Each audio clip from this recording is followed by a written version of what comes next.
One of the main reasons why we purchase a car, aside from our daily commute going to work and to our businesses, is to go out there and explore the world and create memories for our families and loved ones. And many of you here on our channel has shared with us the joy of having this awesome family car.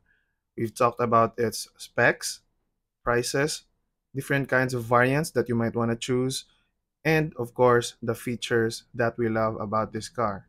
But the question is the Toyota Veloz good enough for the attributes that we need for this kind of trips, which is power, riding comfort, a little bit of rough terrain, and of course, one of the most important aspects, which all of you has always been asking in our channel, the fuel consumption. Welcome to Project Gentleman, where here we love to talk about the things that help us win in life, and we hope that you enjoy this mini vacation as we talk about the capabilities of the Toyota Veloz and help you unwind and relax while we're at it. So just sit back, relax, and enjoy. Here we go!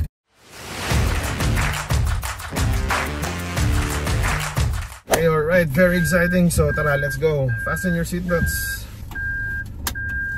Okay, so steering yan, like I said, napakalambot. And my wife also was able to drive this as well. Steering me, okay, malambot naman. Malambot.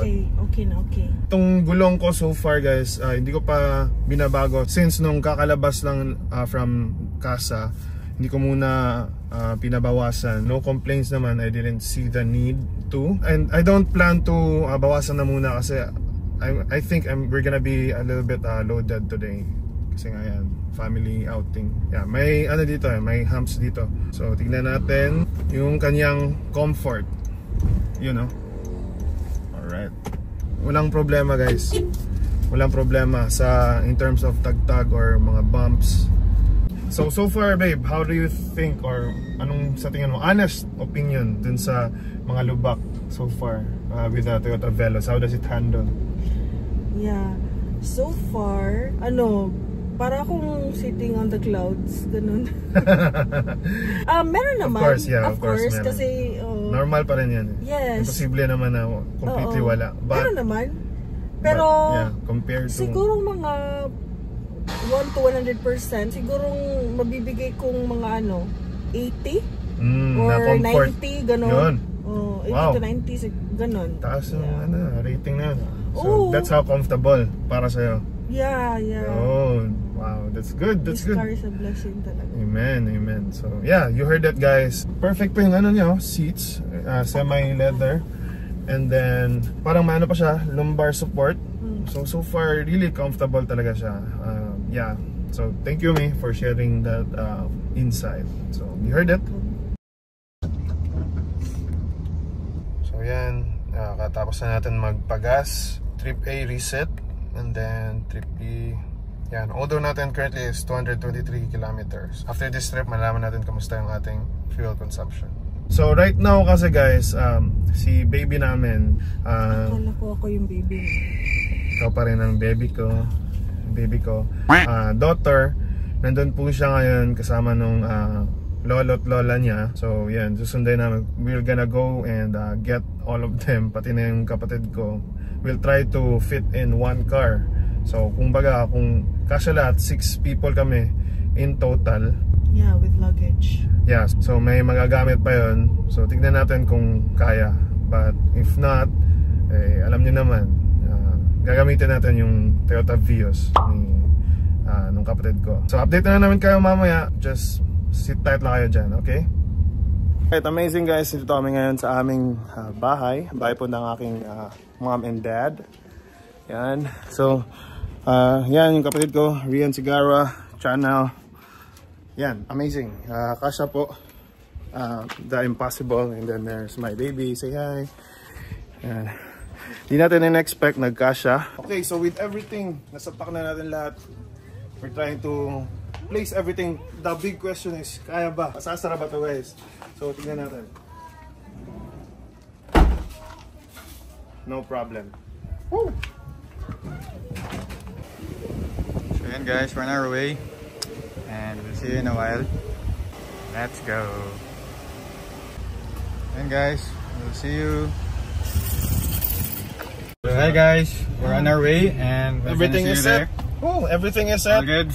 Kamusta everyone? All good. All good? Comfortable lang tayo dyan? On the way. Maluwag pare, maluwag. Maluwag pa. Okay. From the third row. Kamusta mga third row? Yeah. Second row, the best. Yeah, amen. Are you fine? You're doing great? Yeah. Nice, so beautiful. So, aircon, third row. Kamusta? Okay? About? Best. Alright, about na about. Thank you, Lord. That's good So, to know. everything is set now. Sapak lahat. Kasyang-kasya. The best ang Velos. So, now we're gonna start our trip and enjoy this mini montage. Alright, See let's you. go.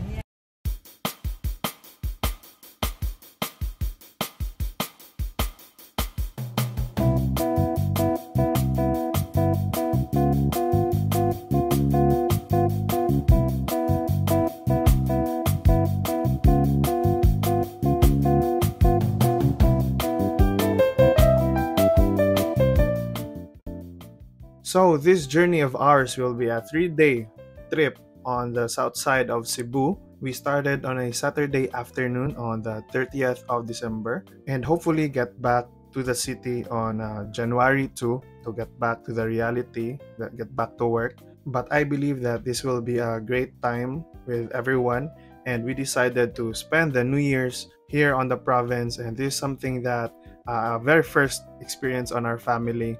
And thankfully, my wife has arranged everything. She has chosen and booked the places, the resorts where we're going to be staying. So we're really glad that you joined us today because Cebu really has a lot to offer. And especially that we're going to the south side, which there are many wonderful places as well. Maybe someday the north naman tayo. But for the south side of Cebu, there's really a lot of nice places here, guys. And the very first nice place that we're gonna be taking a stopover with is itong milk station ng Cebu, where you can eat delicious ice creams, and meron din sila dito guys parang zoo na maraming animals which really your kids will really enjoy. So if you're going to the south side of Cebu, then don't forget to have a stopover here. Especially you can also use their bathroom for those who really want to answer the call of nature. Sakto, mainit yung panahon. Perfect. Uhaw na uhaw, kaka-drive niya. Quench your thirst. Sarap.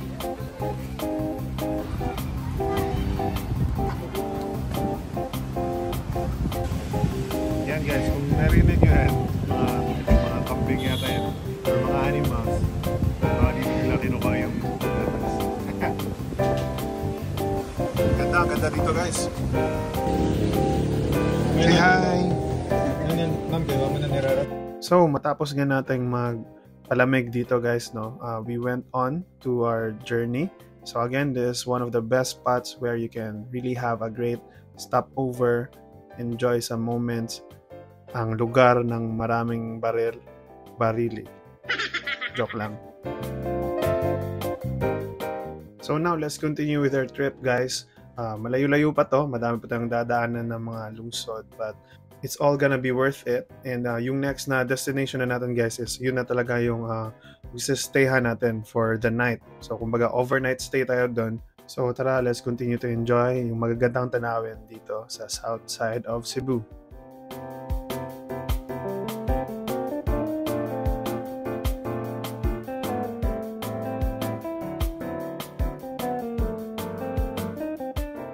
So dito sa part na to guys, napakadaming curves and twisties.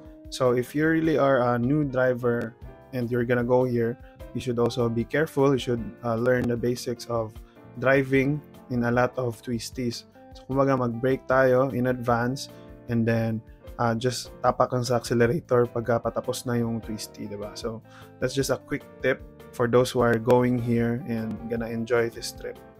And speaking of twisties or curves, yung body roll naman kay Velos guys is not bad at all. It really is comfortable. Like I mentioned, it has lumbar support. So napaka-komportable talaga, especially with the driver. And then everyone at the back is also relaxed.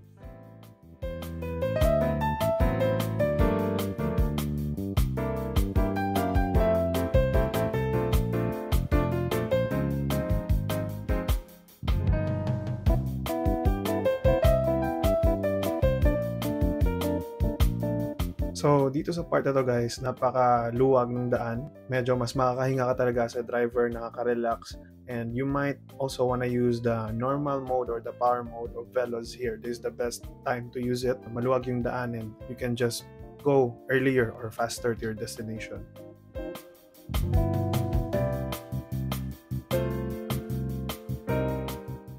And after a few kilometers, ayan nga, dumating na tayo dito sa munisipalidad ng Badian. Ang lugar ng maraming mababait kasi hindi talaga sila mahihiyang i-correct ka or i-warn ka, Badian.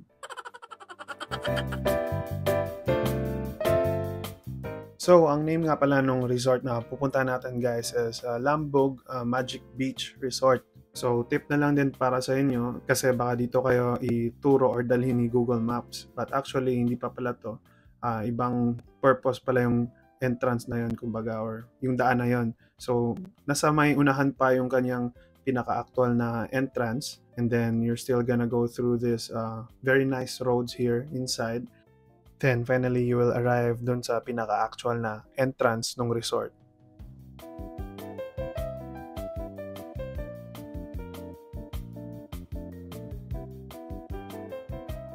And dito sa part na to guys, kung saan papunta tayo sa pinaka-actual na parking lot, kung mapapansin nyo, medyo off-road siya, but basic na basic po siya kay Veloz guys. Komportable pa rin naman. And then, yeah, just gonna move a little bit forward and then nakarating na tayo dun sa actual na parking area. So, touchdown. Dito na tayo finally, Badian, yung tawag dito sa lugar na to. Lambog Beach Magic Resort. So far, it was really a great drive. Satisfaction in terms of the power and pag-overtake. So far, so good naman. Show ko lang sa inyo yung kanyang kamusta so far ang fuel economy natin and how much distance we've traveled so far. Alright? Okay, so far, ayan, nakikita nyo, 321 kilometers minus nung kanina nung sinimula natin. Around 100 kilometers yung nalakbay natin, di ba? And then, ayan guys, very amazing. 10.6 kilometers per liter yung ating average fuel consumption so far. The best. Yan, tas yung nabawas sa fuel natin, I think mga 2 bar. Alright? Tas mixture yun ng traffic tsaka freeway. Factor na din po doon na nag-eco mode tayo doon sa mga traffic na mga moments, and then after ng mga traffic moments, tinurn off natin yung eco mode. Normal drive mode tayo para mas maganda, mas harabas, mas powerful pag dating sa mga overtaking. So, and guys, so far, thank you Lord, nakarating na tayo sa lugar. Enjoy muna natin to. So guys, kung plano nyo pumunta dito, medyo mahirap yung network services dito. So, expect na lang kayo. Mas mabuti talaga kung kaya nyo na magkasama sa isang sasakyan, mas better. Imagine if nag-convoy kami ngayon, medyo hassle talaga. Mahirap pa kami pagka may nawala, may naligaw. Yan. So, especially ngayon, may kasama kami nakamotor. So, tignan natin how this turns out. Hopefully, he can manage himself. Hopefully, he can find his way here. But yeah, that's really important to know. A few moments later. He made it! Alright, thank you Lord. So ito na nga pala yung pinaka-resort niya guys, kung saan tayo magstay for tonight. And ang gusto ko dito guys is may tindahan na pala, sari-sari store. And then may washing area, may ref, tsaka meron na rin palang piso net dito guys, which is really good. And then finally guys, ito na nga. Finally, a breath of fresh air. Thank you so much Lord. So napakaganda rin naman ng mga rooms nila dito guys. It's really more than enough. Comfortable na comfortable ka. Pwede ka lang magdala ng mga gamit mo, may paglalagyan, may mga upuan na rin. And then for our case, yan nga, nagdala kami ng mga pagkain and then of course, speaker para makapag-karaoke ng konti. So dahil nga medyo ginabi na tayo ng dating dito sa resort, we decided na mag-night swimming na lang kami as a family with my wife and my daughter. Pagbigyan natin. We just ended the night with konting sing-along lang and then kwentuhan na. Just enjoying the waves and the ambience. So that's it for day 1. Wow. Ganda guys, oh. Good morning guys. What a great start of the year. Woo! Thank you Lord. Ang ganda ng iyong nilikha. And meron pa yan, no? Ang sweet naman ng maglolo na to. Tignan nyo nga. Oh, holding hands on the seashore. Woo! Bless the Lord, oh my soul. Worship His holy name. Love and your slow to.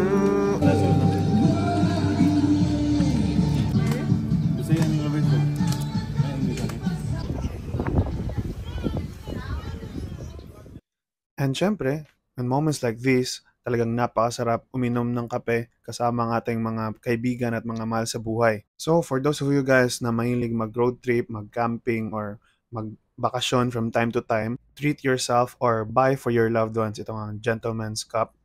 It's very affordable, guys, and it comes with a lot of motivational quotes or encouraging words na will really help you start your day right.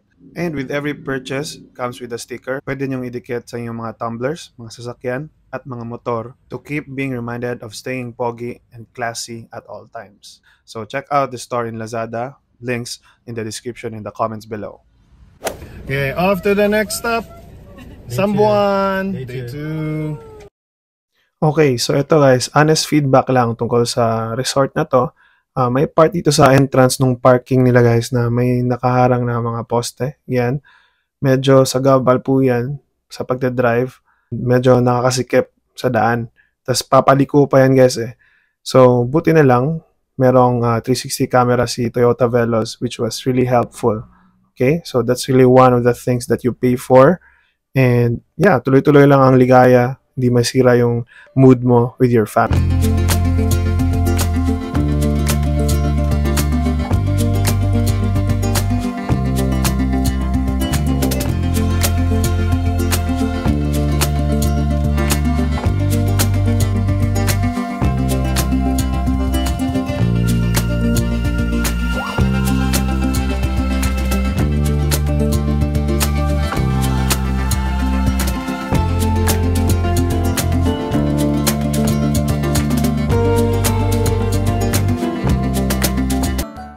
So dito sa part na to guys, dito ko ma-showcase talaga sa inyo yung power tsaka capability ni Veloz sa mga matatarik na lugar. Yung pupuntahan natin is yung pinagstayhan namin dito nung pandemic, yung COVID na we were locked down. Punta natin yung pinagstayhan namin. But ito guys, ito lang talaga yung isa sa mga matatarik na lugar na napuntahan ko. Revo yung gamit namin that time. But since ngayon Toyota Veloz na, but still, walang kahirap-hirap guys. We have talked about it here in our family and we were all amazed na parang basic talaga, no sweat talaga kay Veloz itong part na to. So, I hope this could help you guys. Again, we are 6 people here with luggage. Mabigat kami guys. So, basically 1.5 liter engine ni Veloz.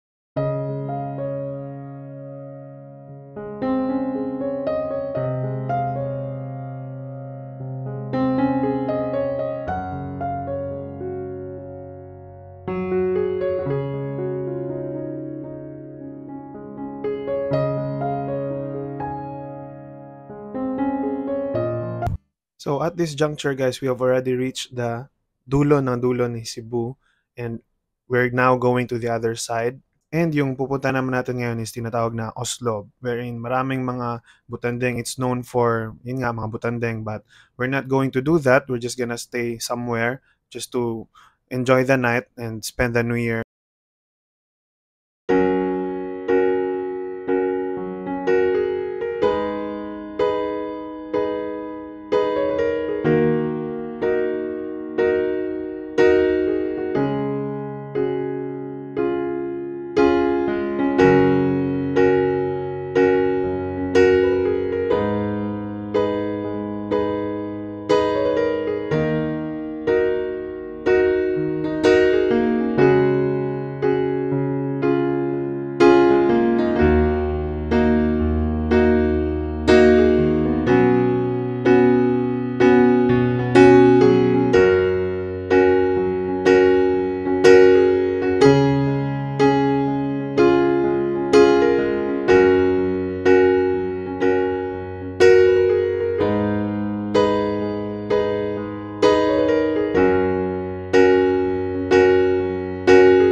New Year, everyone!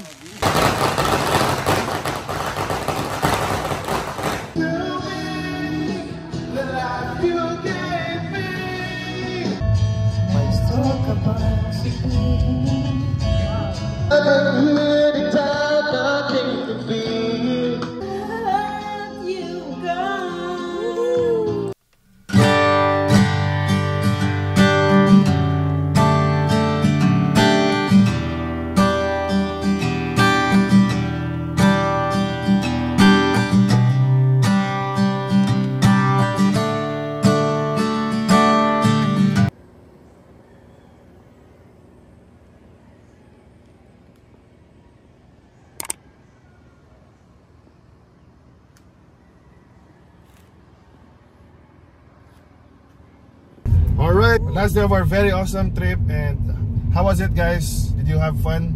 Yes, all good. Alright, thank you, Lord. So now from Oslo, we're going to stop over lang to Dalaget for their special torta. Alright, yun lang, stop over lang, and then we will end for today's video. So see you there.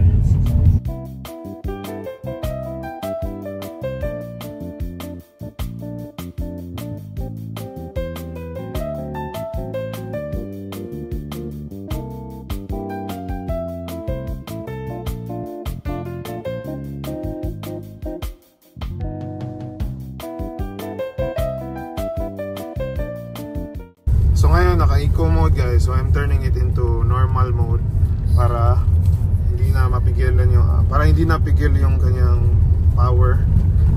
We need to disable eco mode para mas makarangkada siya sa ahonan. Tapos pwede rin natin i-try ngayon power mode. Just press once para mas aggressive yung kanyang torque. So medyo mas effortless talaga pag naka-power mode. Medyo open road, you can use the power mode para mas mabilis talaga yung arangkada niya. Mas mabilis yung matapos yung long road.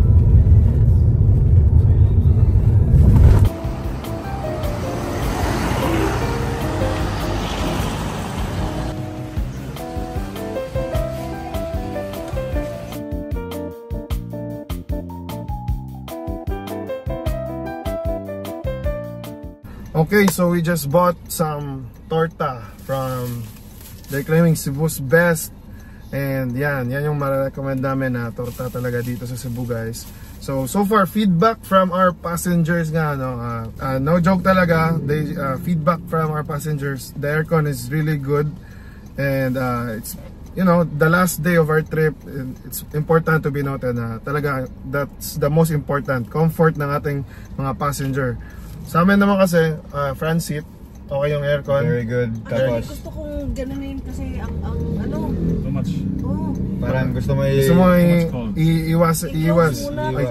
yung vents, yung blades ng aircon Okay ka vent. lang, mami. I-close mo, mami. Okay. Because it's really that cold. Yeah. No. Tapos dito naman sa harap, I can say na kahit sa akin, dineflect ko yung air vents ko dito kasi it's very very cold. Especially around 1 PM to 3 PM, which is scorching hot yung araw, yung init, nandun talaga. But I chose to deflect the air so that di masyadong malamig.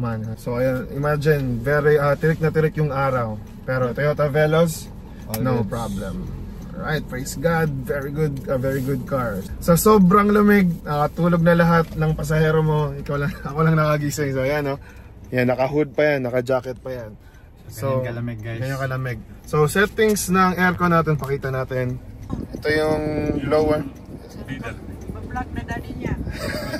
So ito yung aircon settings natin. Sa likod, blower level is level 2. Yan, so yan, no? Tulog lahat. Ako lang yung gising kanina.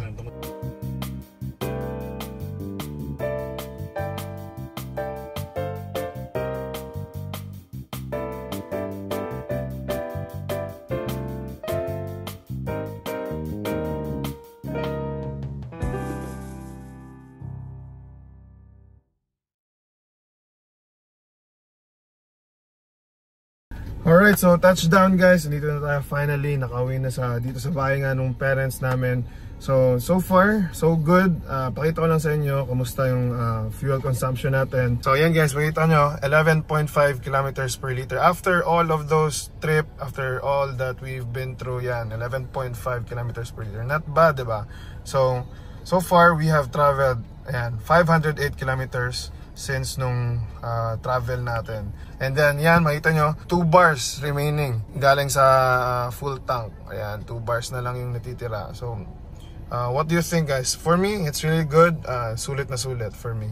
Ayan, so that's it guys for the Toyota Veloz experience. And hopefully, this had given you an idea kung paano mag-travel dito sa Cebu. And then, sana talaga nakatulong ito about sa pag-decide nyo about Toyota Veloz 7-seater, nakakarga pa ng mga gamit. So overall guys, this car is truly a blessing to us. Thank you Lord for guiding us as well dun sa trip natin. So to more adventures guys, thank you for joining us today. Subscribe, like if this has helped you. This has been Ronnie with Project Gentleman, reminding you that if we seek God first and make Him the King of our lives, all of the beautiful things, guidance, path to wisdom will be added unto us. Thank you for watching and see you in the next video. Bye-bye! Thank you! Yan, kakagising lang. Sarap ng aircon.